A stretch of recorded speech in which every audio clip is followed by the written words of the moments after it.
So Rob, talk to me a little bit about the steps of creating a consulting business. What was your process? And if you could kind of share some business tips for other people watching that are thinking about wanting to start their own consulting. Yeah, for sure. The number one thing is to obviously find something that you're passionate about, right? And something that you truly feel like, you can add value to people with by speaking about. And, for this, the whole just like sales and marketing and stuff like that, I have a very diverse and wide understanding of it because I've done so many different things, right? Believe it or not, there was a lot of times where I told myself, I'm like, man, like, uh, what true credibility do I really have? Like, why would people want to listen to me? Because I was so young, right? And that was something that I struggled with when I first started. And it was also another kind of like subconscious reason as to like why I, did it for free in the beginning is because I wanted to make sure that I was able to like add value to people before I started, the whole charging thing for it. But long story short is, find something that you're passionate about and that you can truly go ahead and add value. And the reason that I'm going to give this business model is because it's what I did. I can't really speak to anything else. And that is to, create a page, start, generating a targeted audience of individuals, right? And do it for free. Do it for free in the beginning and get some results not only for yourself but for the people that you are consulting for. And then once you have these tangible results, at that point it's really just a matter of you being consistent, which we talked about. And that consistency may need to live longer than 30, 60, 90 days. It may need to live Mhm. longer than 6 months, right? You need to just consistently work on it and continue targeting new audiences, looking for new clients, and building it. And then furthermore, what happened for me is I started off part time while having a full time job. Okay. Then what I actually did before I even went full time in my own business, I did start bringing on other individuals. So I have, friends that, have now become partners in what I do and working with the brands that we work with. And it started off that, they were working with me as well to, kind of ease the pain of everything that I was doing. And so I started building a team. And then once I went ahead and built a team, now I was able to comfortably walk away from everything that I was doing full time and start doing the consulting business full time simply because, it didn't all fall on me anymore.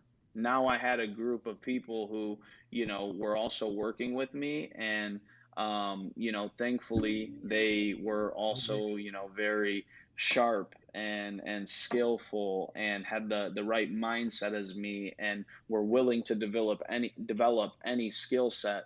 And we just kind of scaled it from there, Um, and then form a company and obviously start doing all of the back end business stuff that you have to where it can actually turn into a brand. But even for like myself, I had mentioned to you, I still don't have a website, you know what I mean? Like I don't have any of that stuff. I haven't put out content on my page in quite Yeah. some time now because I've just been Mhm. so busy working with the current client Mhm. that I've been working with that that's been my main focus is, obviously delivering to the client, making sure that they're good. But now, Mhm. as I'm ready to kind of take on Mhm. some new clientele and just put more content out there and really tell the world what I've been up to. Now I'm going to start with the content again. I do want to get a website going. I would definitely tell you guys, you know, uh, taking the attention or getting attention Mhm. on you is the most important thing for any brand or building any type of brand, whether it's a product or a service that you're providing, is getting as much attention on you as possible. How do you do that? social media, email marketing, word of mouth. There's a lot of different ways that you can do Mhm. that. But I would say touch on them all, a little bit, as much as you can. So that's where I need to start expanding my horizons a little bit, get some websites up, start doing some SEO, search engine optimization, click funnels and things of all that nature, right? To bring in the Yeah. traffic, because the other Thank you. secret to the sauce that I did was in the beginning, just like any business, naturally the people that I reached out to in the beginning were my networks. So when you're reaching out to your networks and when you're Mhm. doing things like that, you don't need all of this public attention and everything like Yep. that. But now that we've gotten some good results under our belt, and now that I have tangible results for clients and other Mhm. people that I can also leverage when, talking to new potential clients, now it's really time to start expanding the marketing and doing things of that nature. Yeah, and I actually uh wanted to ask as well, when it comes to your consulting business. I'm a numbers guy, and I was interested in knowing, like, how is it as far as just like revenue. Like, I think that the consulting business is a very a business that's in demand. I think that a lot of people need someone that can help them with consulting, whether it's sales, marketing, financial services, whatever it may be. But kind of talk to me as far as like how you're able to actually Monetize develop it. income and revenue with the business, and if there are any expenses with the business, kind of walk me through anything that you have to pay for as far as with just maintaining the business. Yeah, of course. So, they say the only two things in life that are for sure are death and taxes. So, the one thing that every business comes with is, because you should form an actual, either LLC or S corporation, Mhm. when starting your own business. And then when you do that, obviously, you're going to get a tax ID number, and there's going to be taxes that are due at the end of the year. So, the number one expense that I tell people is taxes, right? Yep. Because that's going to be the for sure one, and it'll be the largest expense depending on what it all is that you're doing, right? But typically, being a consultant, you don't take on the overhead of the businesses that you're consulting for, so That's yours it. should technically be pretty low, right? Yep. But there are some things that you could potentially have as an overhead. So, for example, do you have an office space, right? Or are you working from home? That could be a potential overhead. You also, should, have some type of like business insurance and things of that nature that, Yep. even if it isn't, that you don't have a physical space, there are some other liabilities and things within business insurance clauses that I think are important to digital businesses as well too. So you should always, look into that and see what kind of options you have there. And then aside from that, you know, there are other expenses that Yep. are more so just like, technology pieces. Okay, Yep. so software and technology could be an expense. But your clients are going to be your biggest Yep. expense. And what I mean by that is, um, traveling, paying to travel to go Yep. see your clients, paying to stay somewhere to go see your clients. Depending on the type of clientele that you have, some clients, they pick up the tab on that, right? But you Mhm. being a newly starting consulting business, chances are this stuff is going to be coming out of your pocket to travel and to do the things of that, nature, so that you can get these clients if they're not in your direct state or location or anything like that. And if it's not online consulting directly, right? Mhm. So those could be some expenses. But as far as how to monetize it and how to create a revenue source, right? There's a million ways to make $1 million. That's what I always say. All you got to do is find a few, right? Mhm. And so, you could have a flat rate depending on how often and how much you're consulting, right? You can have an hourly rate, that you could put in place for when you are consulting. Let's say that you do go travel, right, for the business. Like I did mention, a per diem, right? So something that says, hey, you pay for my flight. Also, while I'm there, $50 a day for food, hotel expenses, things like that. Like depending on how legitimately legitimate you get and the type of clientele that you're working with, like these are just things that are possible, right? Um, Other things that you could do, and this is now, it depends on the sector and what you're consulting, right? Mhm. So like, let's say for example, if I was doing sales consulting, which meant that I had a company who had a team of 50 salespeople that they want me to come and train and develop and do sales for. What I could say is, hey, okay, it's going to cost X amount of dollars per head, which is a flat rate for me to come and consult, right? And then I could either say that, okay, so not only is it a flat rate per head, but the overall charge is, X amount of dollars for me to be there 3 days, X amount of dollars for me to be there 5 days, X amount of dollars for me to be there 30 days, right? Like whatever you want it to be. Or you could even take a different approach. And this is the cool thing about consulting and being involved with like performance, how I was telling you, like this more performance based, economy and Economy. ecosystem that I think that we're, starting to fall into, Mhm. is you could go ahead and put yourself on a percentage, right? And be like, well, listen, if I'm going to go ahead and develop this sales team that is about to grow in revenue by, 80% over the next 12 months, I think it's fair to say that I get 3% of, whatever growth occurs during that time, Mhm. right? And so there's so many different ways truly to monetize a consulting business, but it's all going to be dependent on the sector and what you're consulting, and then the approach that you want to take, right? Are you looking for just flat upfront fees that, pay you right now and then you do what you want to do with? Or are you looking to have some royalty, and Yep. some loyalty in the game, right? And to where they got to go ahead and pay you over a period of time because, your immediate actions have everlasting results, Result. right? So, a lot of different ways you could go about it. Yeah, it's similar to financial planning. I work in the financial planning space, and you can either, with clients that you work with, you can either do a flat dollar amount and say, okay, this is how much I'm charging for my services, or you can do a Right. percentage of their assets. So at the end of the year, let's say their portfolio goes up 50%. You could say, okay, I would like to have at least 5 or 10% of that if you do see this amount of growth with your Yep. portfolio. So it's a similar concept, and it's great the way you broke it down with how you can monetize it, and then also the expenses such as the overhead or any type of technology expenses you may have with the business. Now, I'm curious to know what are some challenges with the work that you do, as far as when you're helping building these customer service of departments for these brands or even sales training. What are the challenges that you go through, and how do you kind of overcome those obstacles with your line of work?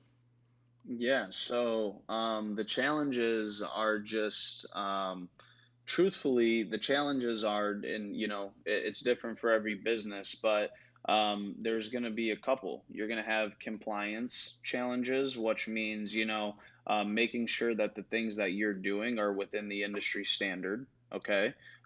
Because any consulting business, what you should be doing, right? This is just my personal opinion, is what you're there to do is you're there to help these companies or these clients. If it could even be individuals too, right? You're what we're really doing is, yes, I teach people skill sets, but really what I do, truthfully, down to the core, is I help them develop systems and processes. Yep. Right? System is an acronym, and it stands for save yourself some time, effort, money. Right? That's what Mm. system stands for. And so we help them develop systems and processes that they can put in place and scale, or descale, or whatever they want to do with it, right? So you have to make sure that the systems and processes that you put in place are compliant with industry standards, okay? And sometimes you find out that the way that you have things running might not be, and you have to change it. Not a big deal, right? But that could be a little bump in the road. Other things are that you have to make sure that you're good with is the results, right? So making the biggest thing in the consulting business is, the biggest road bump you're going to have is making sure that your clients are happy, right? Mhm. So the best way to make sure that your clients are happy is to have clear direct communication, right? And constant communication. That is going to be so huge, because really, results can be given in two forms. They can be given in numbers and they can be given in feedback. The numbers could be right and the feedback can be bad. The numbers Mhm, can be bad and the feedback can be right. They're two mhm, totally different things, right? And so you need to make sure that you have that clear and that constant connection of communication between you and your clients, right? And just constantly asking for feedback. And then the other part of that, which I said is the numbers, is KPIs, key performance indicators, that are truthfully showing, the growth and the change that your touch has on the mhm. company, right?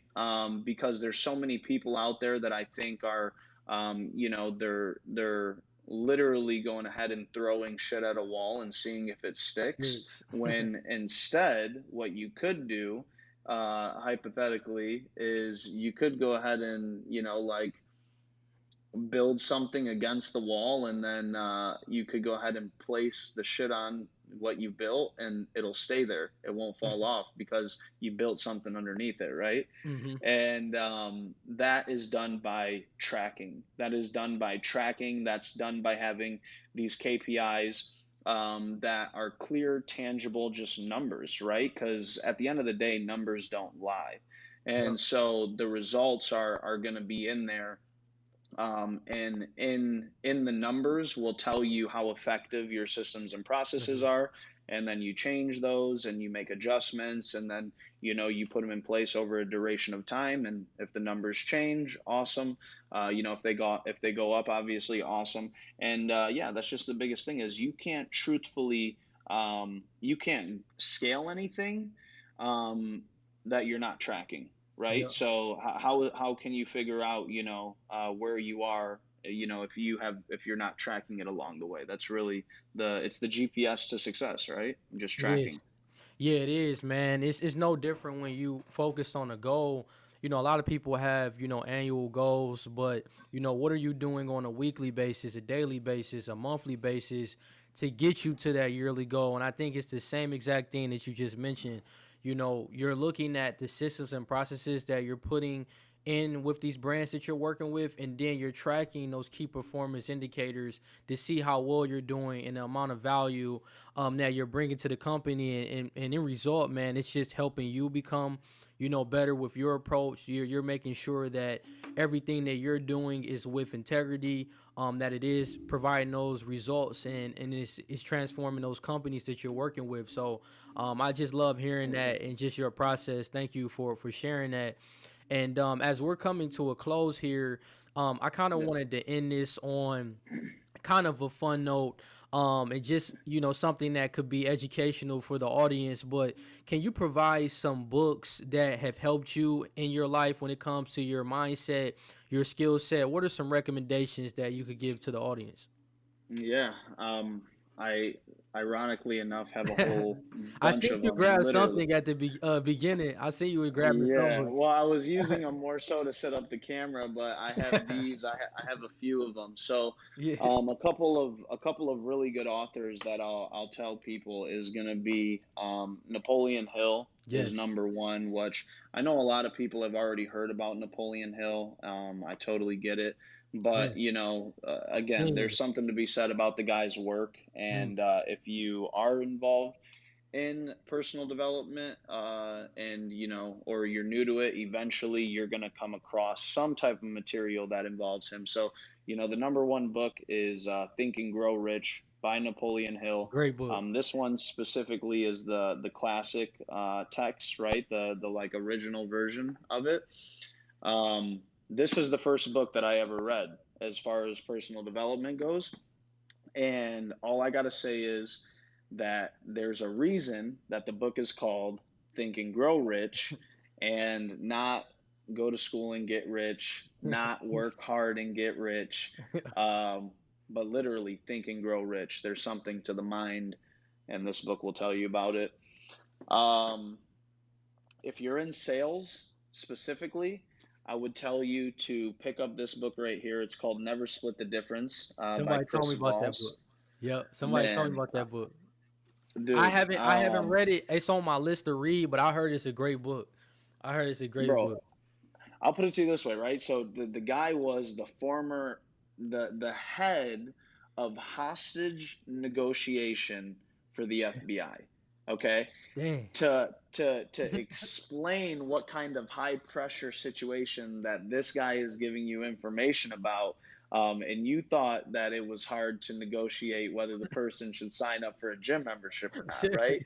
Like this book right here has some really cool principles, tips, and tricks, Hmm. that really just teach you the way to use your voice, in a very powerful way, right?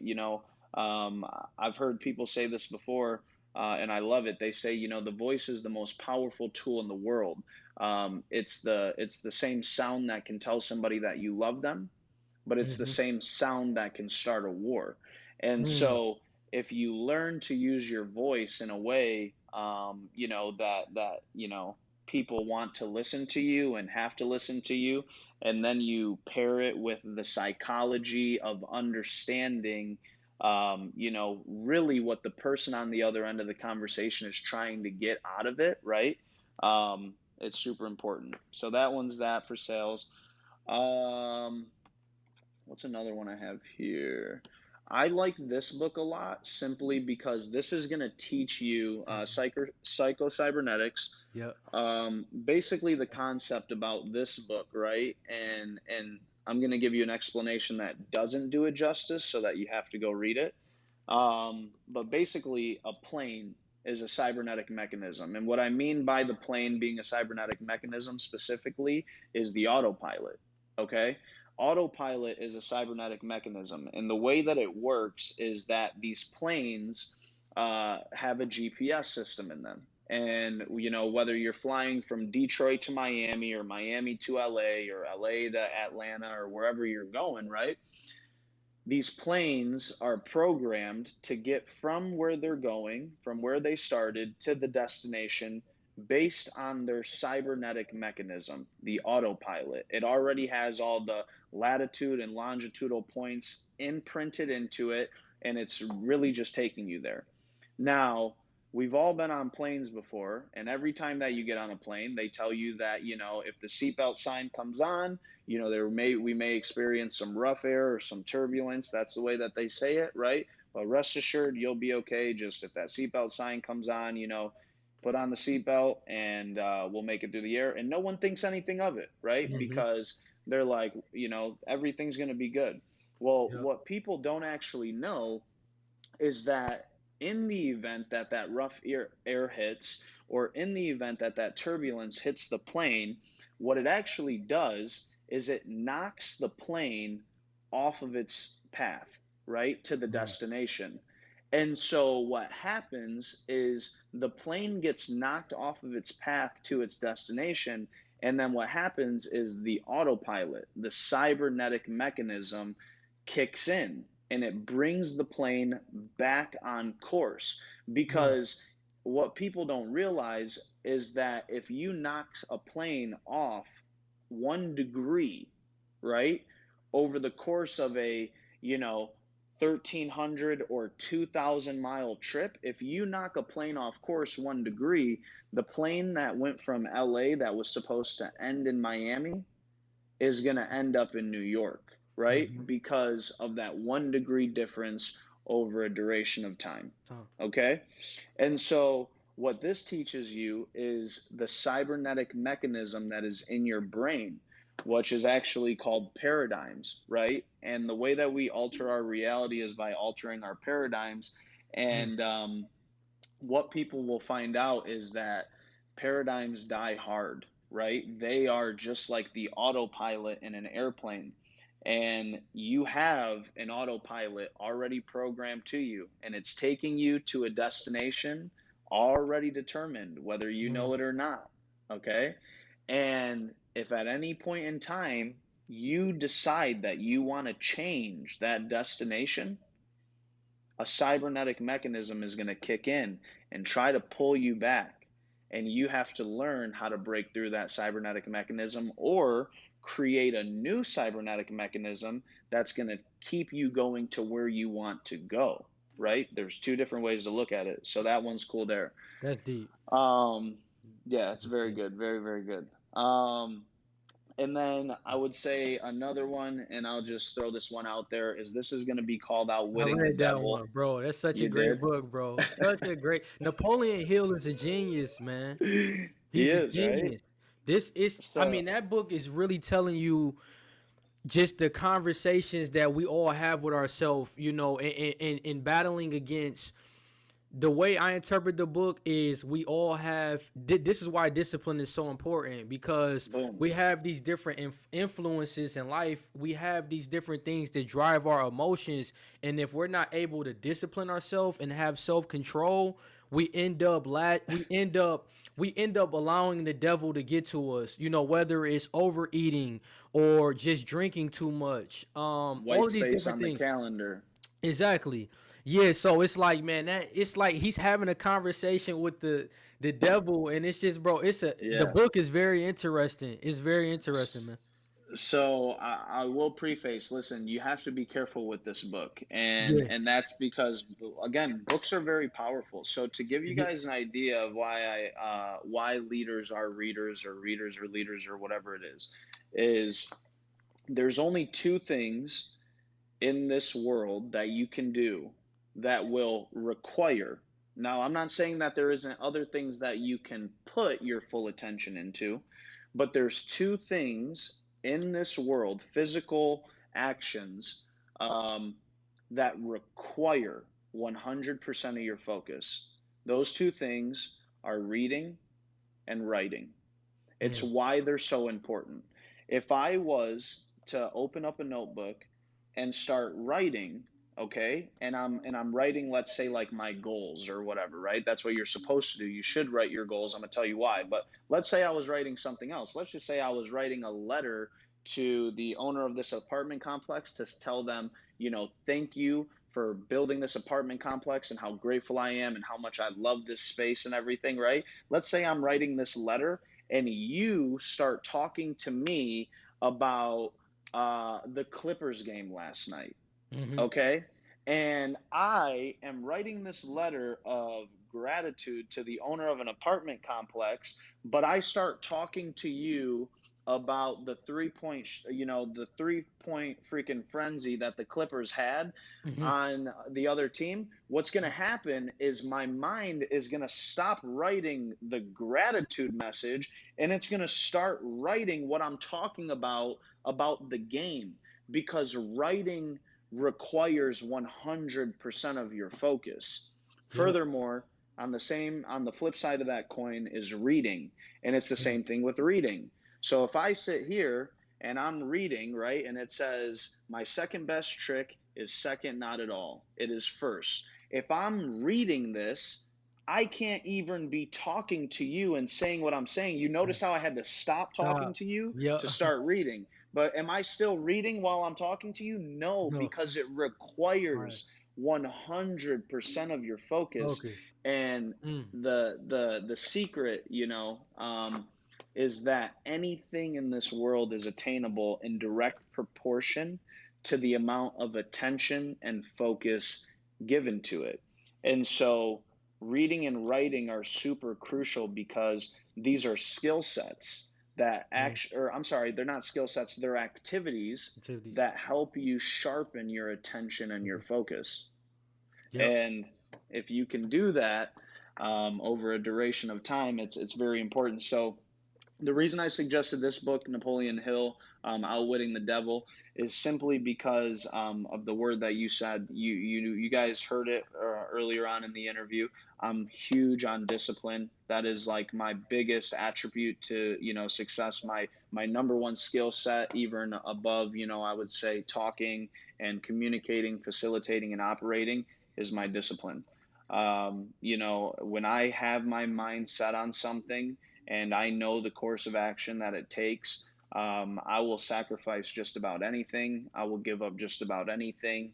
I will put so many things to the side, to take the disciplinary actions that I have to. And this book really helped me do it because it Mhm. highlights how simple and easy Easy. and hidden in the day-to-day task that discipline dies. Yep. Yep. And you have to stick Facts. to it, man. You got to. Hey guys, that everyone, those are some books that you definitely gotta write down. There are actually some other ones that I'm gonna recommend as well, and kind of wanted to know if you have read these before. But Yeah. How to Win Friends and Influence People by Dale Carnegie. Especially for people that are working in sales or they're doing anything with speaking. It's just a great book, or anything where you're just dealing with people, because it really details that in order for someone to want to buy from you, people tend to buy from people that they genuinely like, and also Right. people that are genuinely interested in them. So you always want to look in the best interest of your client. Look at ways of how you can be valuable for them, and not really looking at so much for yourself about how much you can make, but what value are you giving to the client, and how can you align your sales approach to their goals and their specific accomplishments. And I think that another thing that's a very good in the book is like getting people to take action by creating an eager want. And I think that that's very genius, because a lot of times working in business, you have to see what motivates the other person and really get in their mind to figure out how you can best assist and serve them. So that's a good one. um Another one Yeah, that I would I say, do. I have read that book, and I just yeah. want to touch on it that that was actually the second book that I read. So that Sure. guy who had given me my three books to read, it Yeah. was Think and Grow Rich by Napoleon Hill, How to Win Friends and Influence People by Dale Carnegie, and the third book that he had given me, this for the network marketers out there, is GoPro by Eric Worre, The 7 Steps to Becoming a Network Marketing Professional. But those were the two books, and How to Win Friends and Influence People. I would say my biggest takeaway from that, man, that just people need to understand is that people don't care how much you know Yep. until they know how much you care. Care. Period. Period. That's it. Hey, that's real, man. And I think another good one is called the Miracle Morning by Hell Erod. And Mm. he has this acronym in there called Wrote that one Savers, and down. you kind of touched on a few of them. But the way you can start your mornings before 8 a.m. and his whole approach is with the Savers acronym is silence, affirmations, visualization, exercising, reading, and scribing. And scribing is essentially writing. And I think that if you can implement those 5 habits, because essentially those are habits, into your routine, it's tremendously a game changer. And it's one thing that I do on a consistent basis, or at least try to be as consistent as possible with waking up before I'm actually starting my day, but having this, I guess you could say, pregame routine before I actually Hmm. get into my day. So, yeah, man, those are some great books and some I would recommend for the audience for sure. I haven't Yeah. read that one. I'm gonna write it down and I'm gonna give it a look. But I am Yeah. curious. What are some of your pregame routines? What do you Pregame. got? Yeah, so the first thing that I love to do, man, I'm a big person when it comes to my faith, which is God. It's just Jesus Christ, man. So first thing I'm doing when I'm waking up is praying, just thanking the Lord for giving me Mm. another 24 hours. So I have a silent routine where I like to pray, and then I just go into my reading with the Bible to kind of get my mind focused on the Lord. And then from there, man, it's just exercising. I love working out. So even if I have to do something quick in the house where it's more of a at home routine where I'm doing some sit ups, doing some push ups, but I tend to go to the gym. I love going to the gym. Yeah. And then from there, man, it's really me, making sure that I eat a good breakfast, getting the right nutrients that I need for the day. And Right. then, I really like just reading, taking some time to just, for me, I work in the financial services space.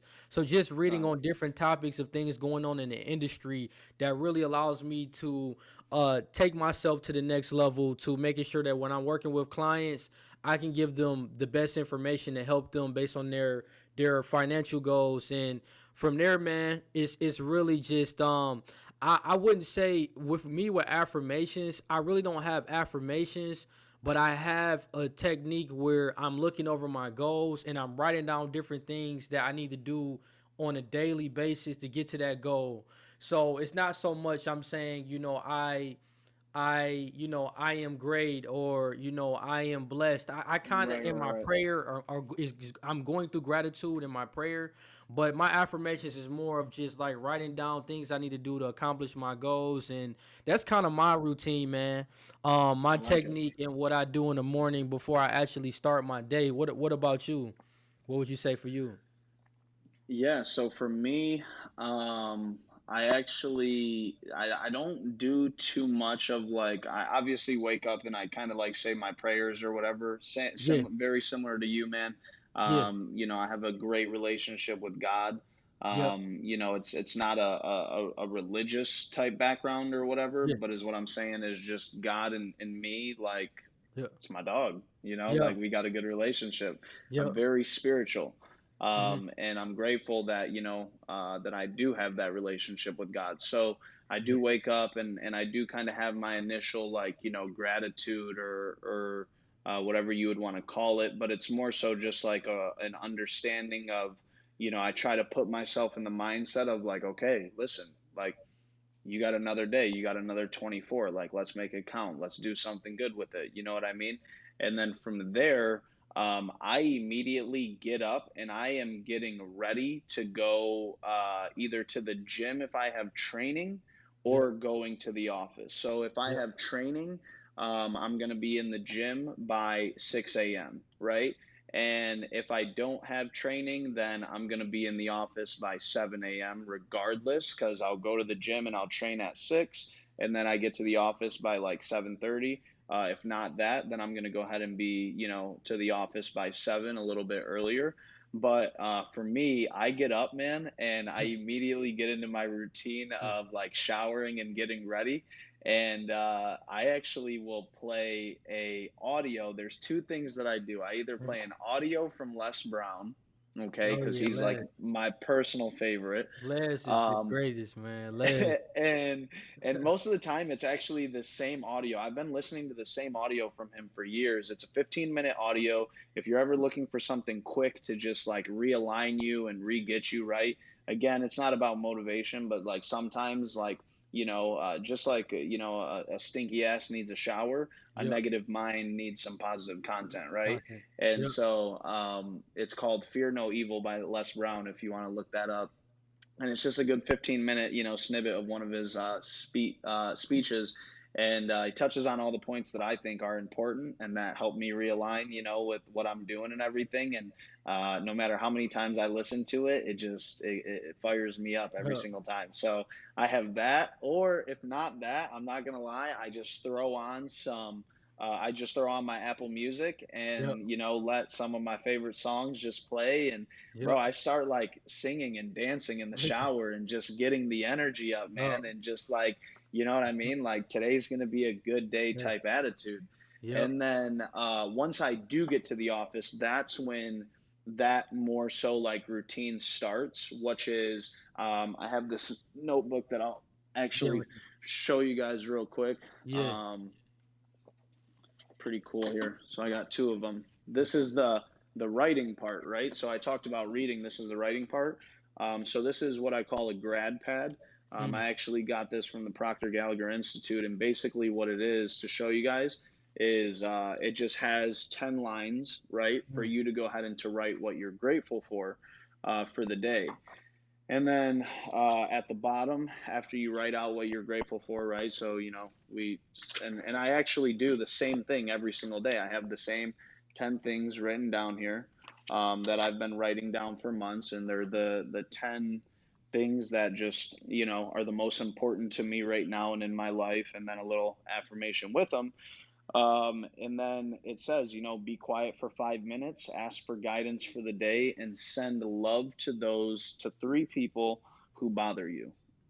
And so essentially, what you do is, you sit there and just kind of, I close my eyes, and that's when I really, maybe do like some visualization and just like understand like what I'm going to do for the day and internalize everything, right? and also just reflect on these 10 things that really, mean the most to me right now. And just being, truly feel, because it's one thing to write the stuff down, it's another thing to stop for a second and truly Internalize it. feel that gratitude. Yeah, Yeah. internalize it and feel it, right? So I go ahead and do that. And then, when it says send love to those who bother you, it's not like you don't have to text anyone, you don't have to call anyone, but literally just while you're sitting there, like, like, let's say, I got into an argument with, my mom on the phone the night before, right? I'll literally sit there and she doesn't know it, but I'm like, hey, mom, listen, I know that we said some things yesterday, but I know you got me and I got you, and it'll always be that way till the end of time, right? And you Yeah. just something quick, right? Yeah. And man, I've been doing the same routine for a couple of years now, man. A That's couple of solid. years now. And then from there, now it's okay, what's on my work to-do list, just kind of get all Yeah. that stuff done, get myself just centralized and focused, and boom, now we got it. Yeah, I gotta get that grad pad, man. I'm Sweet. very familiar with Proctor. He's Yep. he's just a great. He's just his whole mentality when it comes to just our mind frame and how we just operate with everything in life. I really like his expertise, so I'm gonna look on his website to see about getting that grad pad because I need something like that. That's really good. But Yeah, definitely. yeah, man. But this one was everyone. I did want to tell you thank you so much for watching. This one was packed with info. And I did want to tell you thank you, Rob, so much for coming on the show, man. I really enjoyed your time. Hey, thank you. Obviously, I know I mentioned it in the beginning, but I can't say it enough. Just any opportunity that I get to come on and speak like this is what I'm most passionate about.